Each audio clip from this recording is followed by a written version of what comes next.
Check in করে সবার প্রথমেই যেটা দরকার সেটা হচ্ছে 1 কাপ চা। সকাল থেকে ভালো মতো চা খাইনি, সেই ভোরবেলা খেয়েছিলাম।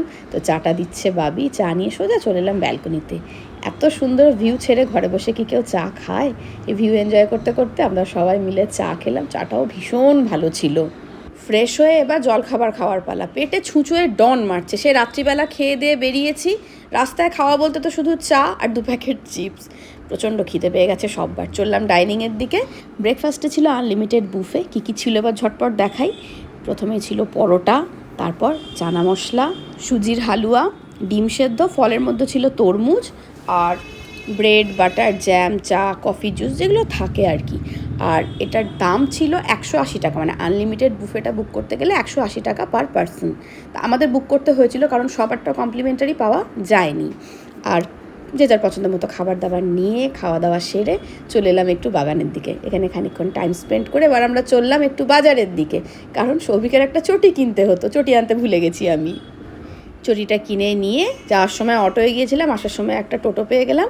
টোটোয় করে চলে এলাম আবার রিসর্টে। এইবার নামবো আমরা পুলে।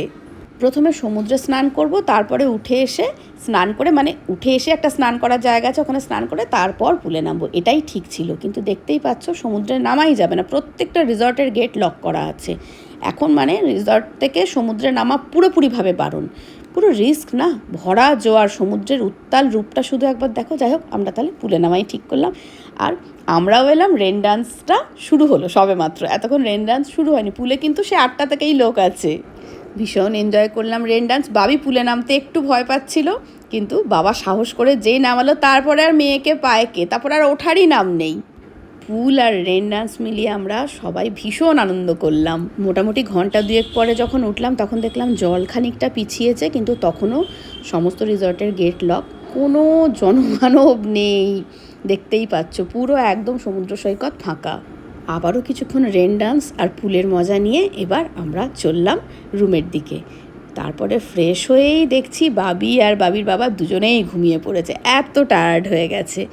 ওদের আধ ঘন্টা ঘুমাতে দিয়ে তারপর আমরা যাব লাঞ্চ করতে। তাহলে দেখা হচ্ছে পরের একটা নতুন মিনি ভ্লগে।